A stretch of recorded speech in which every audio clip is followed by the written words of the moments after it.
Привет! Это Серж и канал «По дороге домой» из осенней, но все еще солнечной Аргентины. В этом выпуске мы рассмотрим с вами проблему повышения цен на аренду недвижимости в Аргентине и разберем на примере нескольких кейсов, как этого не допустить и максимально отыграть ситуацию в свою пользу. Ну а начнем мы с того, что я расскажу вам вкратце историю вообще, как было и как стало. Все, кто ехал в Аргентину последние 2 года, знали и знают, наверное, еще эту страну как страну низких цен, в том числе на аренду недвижимости. Тут я добавлю немножко ясности. До недавних пор государство строго регулировало контракты долгосрочной аренды, где они обязывали прописывать сумму контракта обязательно в песо. Они запрещали повышать стоимость, при том, что инфляция песо достигала 120 и больше процентов. Был запрет на повышение стоимости чаще, чем раз в год, и при этом повышение могло производиться на процент ниже реальной инфляции. То есть, если за 2022 год реальная инфляция составила 120%, то индекс потребительских цен, к которому привязывают актуализацию обычно, составлял 100%. И, например, дом, который мы снимали, на старте контракта стоил $480, и мы платили уже, наверное, $160 через год. Потом, после повышения, мы стали платить 360, то есть это было ниже. А сейчас, вот за 2 месяца до очередного повышения, мы платим $190. Ну и, конечно же, в таких условиях арендодатели были в крайне невыгодном положении. И когда поменяли закон, точнее, снесли просто старый, все контракты стало можно заключать на любой срок, на любых условиях и в любой валюте, хоть даже в крипте. И, казалось бы, все должно было измениться в сторону более справедливых отношений между арендатором и арендодателем, потому что раньше, конечно, явно государство стояло на защите арендаторов. Но тут сложилась совокупность факторов, потому что помимо отмены этого закона, также пришел к власти всеми уважаемый, а может и не всеми, Милей, который поубирал дурацкое регулирование и в других сферах экономики, и, например, отпустил цены на многие продукты, товары и так далее. И, само собой, продавцы, почувствовав, что теперь у них есть полная свобода, эти цены стали придумывать просто, я даже не знаю откуда, наверное, из космоса. К чему это привело? Сначала резкая волна подорожания. Те продукты, которые портились, перестали покупать, они начали немножко падать. Ну и таким образом началась длительная, но мучительная перестройка рынка в сторону его такого саморегулирования путем корреляции спроса и предложения. И сейчас мы как раз с вами находимся в процессе вот этого саморегулирования. Продавцы и арендодатели, они, конечно же, захотели отыграться. Конечно же, они терпели все это время, и они подумали, что теперь наконец-то настал наш черед, и теперь мы будем получать выгоду. Но они просчитались в одном. Люди богаче не стали, зарплаты не увеличились. То есть цены растут, а зарплаты, если у кого-то и поднимается, то совсем чуть-чуть. Ну а что касается недвижимости, то ситуация здесь вообще интересная, потому что с приходом Милея курс доллара практически прекратил свой рост, но индекс потребительских цен продолжил. И если сейчас курс доллара даже ниже, чем был в ноябре прошлого года, то есть где-то 1020 против 1200, то индекс потребительских цен вырос порядка на 90%. И те, у кого были старые контракты даже заключены, им теперь становится крайне невыгодно это повышение цены. И самое главное, что нужно понять всем сторонам ситуации на рынке. Если раньше никто не мог заставить арендатора выселиться на законных основаниях, в случае, если, например, арендодателя не устраивала цена или что-то еще, то теперь никто не вправе заставить его жить на тех условиях, которые ему невыгодны. И это рынок свободный, где каждый голосует рублем. То есть арендатор, которому становятся невыгодным такие условия, он просто идет и ищет другой вариант. Сейчас цены несправедливо завышены как раз из-за того, что курс индекса потребительских цен продолжил свой рост, а курс доллара нет. У людей, у арендаторов, которые по сути богаче не стало больше денег, и они не могут платить больше. И ничего с этим сделать, к сожалению, нельзя. Поэтому остается только считаться с этой реальностью. Ну что, давайте теперь рассмотрим наш первый кейс. И это были ребята, которые в начале ноября, 1 ноября мы заключили для них контракт. Это был дуплекс в закрытом охраняемом районе. Мы там сторговали до $500 в месяц. Контракт мы сделали все-таки в долларах, хоть еще был старый закон. Но многие арендодатели, или точнее риэлторы, которые представляли их интересы, изобрели такой способ, как можно было заключить контракт комодато, это обычный контракт на проживание, где прописывались просто условия, что обязан арендатор сохранить состояние дома за время проживания там, но ничего не говорилось о финансовой составляющей вопроса. Пожалуй, только оговаривался депозит, который возвращался при выселении. Но при этом дополнительно составлялся другой контракт, либо контракт займа, как это было в этом случае, либо какой-то другой, регулирующий уже финансовую составляющую вопроса. По договоренности сторон оплата должна была производиться наперед за 6 месяцев по $500 в месяц. И в контракте был такой пункт про повышение цены в песо по индексу ИПЦ. И, во-первых, вполне возможно, что этот пункт просто перекочевал из старого контракта, поэтому никто не придал значения. И, во-вторых, я повторюсь, что тогда это было все равно выгодно, потому что индекс потребительских цен рос не так быстро, как курс доллара относительно песо. Проблема, которая обнаружилась в конечном итоге, заключалась в том, что песо, как я уже сказал, стал укрепляться относительно доллара, и если курс на момент заключения контракта был 1100, то потом он стал 1000 или там 1020, доходило даже до 900. Но при всем этом индекс потребительских цен продолжал свой рост, и он составил за полгода 132%. Поэтому ребята, конечно же, озадачились вопросом, насколько им поднимут цену. Потому что если привязываться к этому индексу, который на самом деле к доллару вообще никак применяться не должен, их стоимость аренды должна была подняться с $500 до 1000, даже больше. Для того, чтобы этого не допустить, мы решили не дожидаться до момента поднятия цены, а за 2 месяца поехать сами к агентам и поднять этот вопрос. В итоге мы привели самые веские аргументы. Это то, что люди богаче не стали. Второе – это то, что стоимость жилья рыночная не поднялась настолько. И да, домов уже такой категории нет за $500, это понятно, но за 700-800 есть. В этом же комплексе прямо рядышком.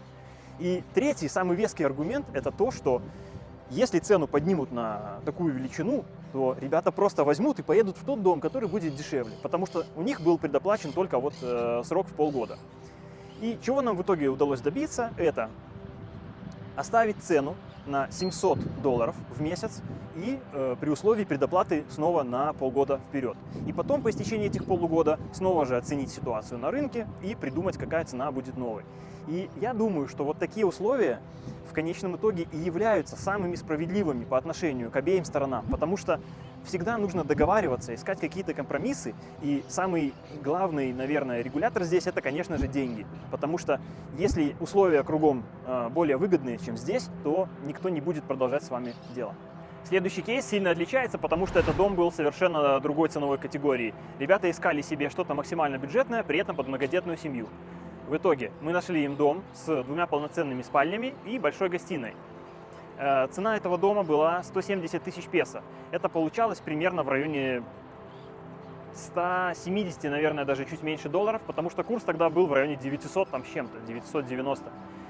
И все неплохо, потому что контракт предусматривал повышение на тот момент раз в полгода на 45%.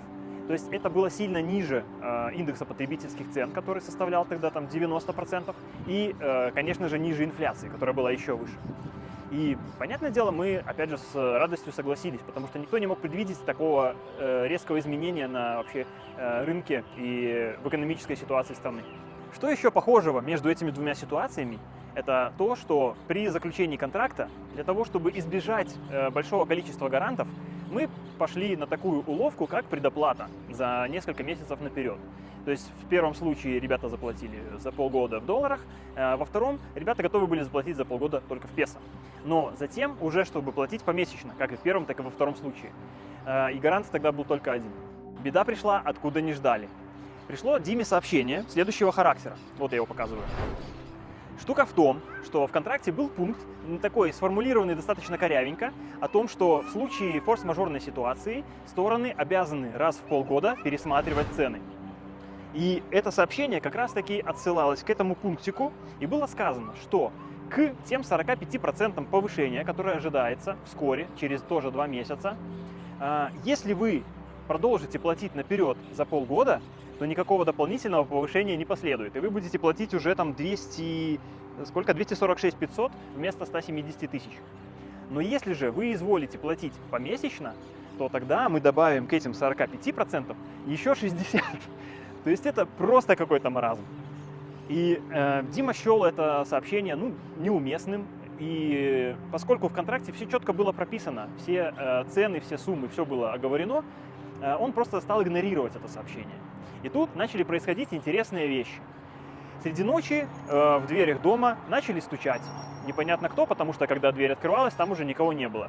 Дом начали забрасывать гнилыми апельсинами, и белые стены дома стали становиться не такими уж белыми. И самое важное, стали вызывать полицию якобы на домашнее насилие. И ребятам пришлось объяснять, что никакого домашнего насилия там не происходит. И в конечном итоге Дима обратился ко мне, и мы этот вопрос решили поднять уже непосредственно в самой инмобилиарии, то есть в риэлторском агентстве. Я туда сначала поехал один, провел переговоры и объяснил, что вообще-то так не делается, что у нас все было прописано, что все четко. И даже если они хотят пересмотреть стоимость аренды, то это должно делаться обоюдно. То есть никто не должен ставить человека перед фактом, а это должна быть какая-то дискуссия, какое-то обсуждение, по крайней мере.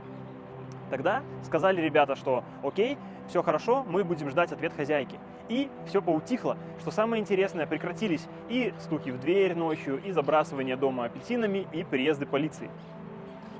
Спустя какое-то время нас с ребятами агенты вызвали к себе в агентство на встречу с хозяйкой. И там было очень интересно, потому что вначале, если было видно, что инициатива исходила прямо от нее, она была такая, знаете, злая, видно, что она как будто терпит большие убытки и все такое, хотя на самом деле это была обычная рыночная цена такого дома, такого уровня на тот момент.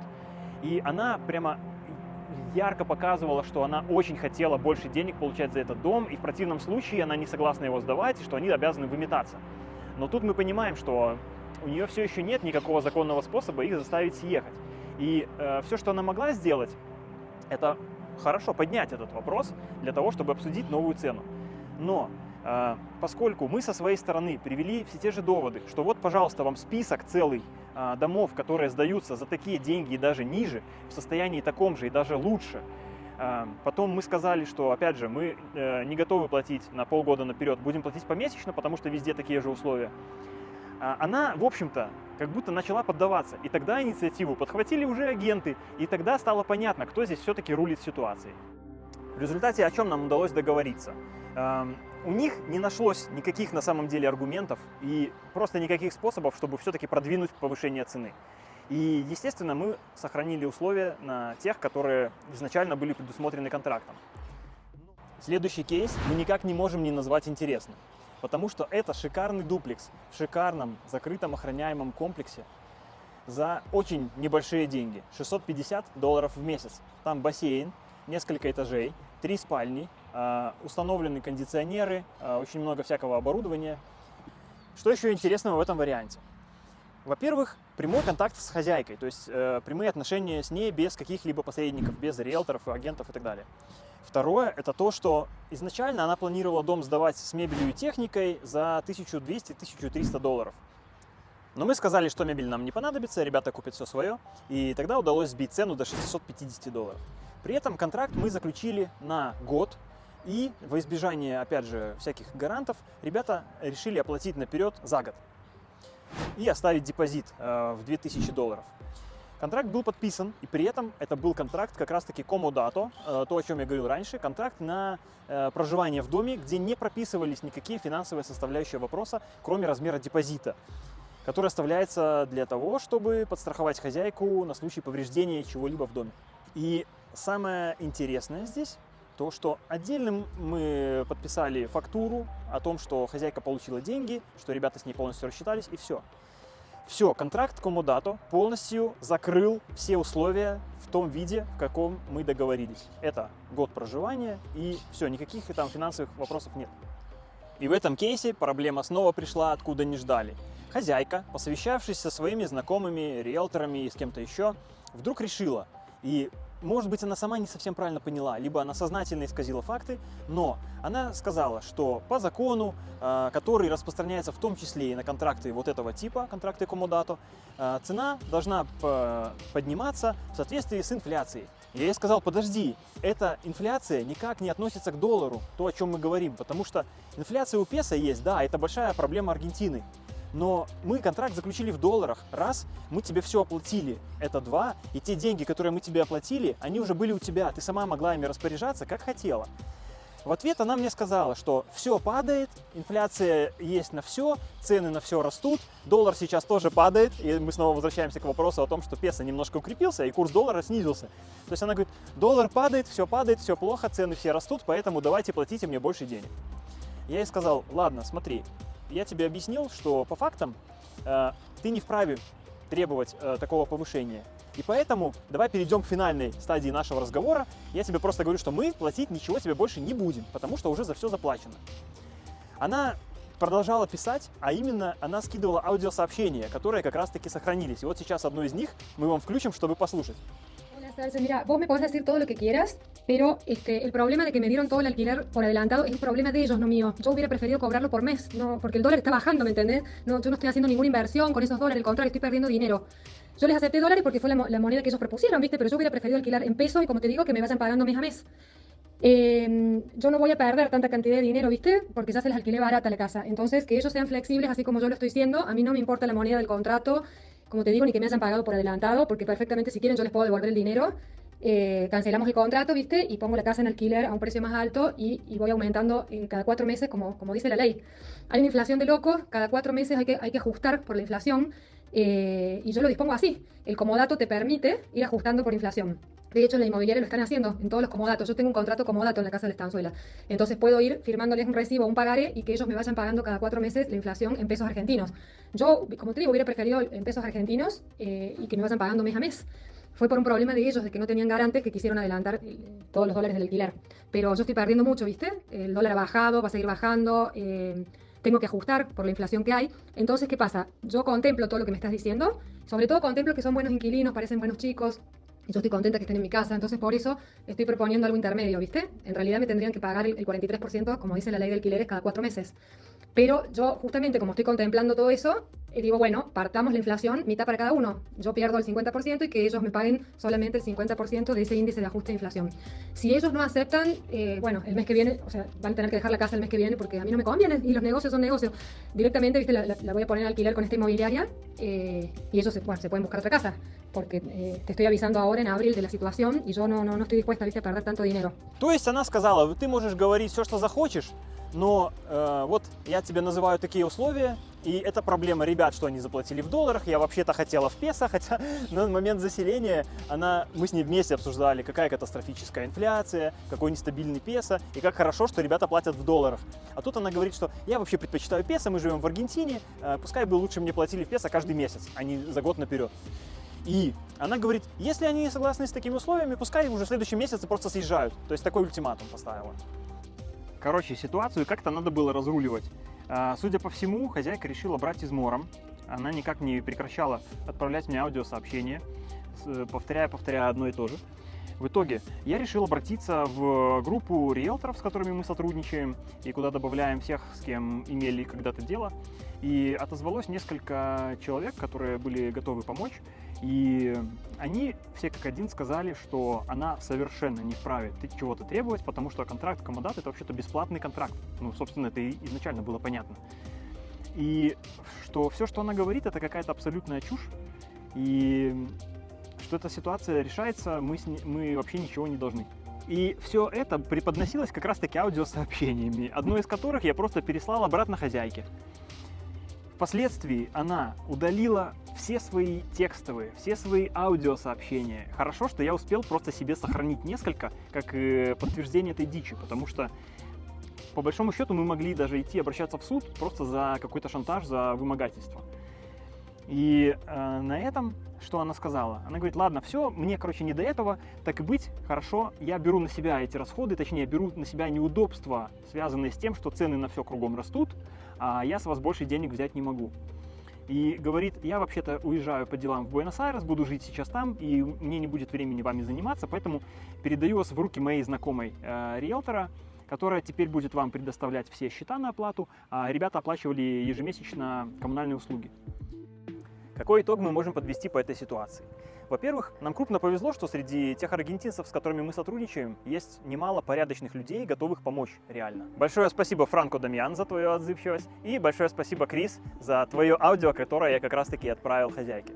И что еще должен сказать, мы из своего опыта поняли, что каждый может столкнуться с такой сложной ситуацией в чужой стране, не зная законов, языка и так далее, когда с них хотят поиметь там больше денег, чего-то еще. И мы решили подготовить стрим. Вы можете оставить любые вопросы, описать свои трудные ситуации, с которыми вы сталкиваетесь при аренде недвижимости у нас в комментариях.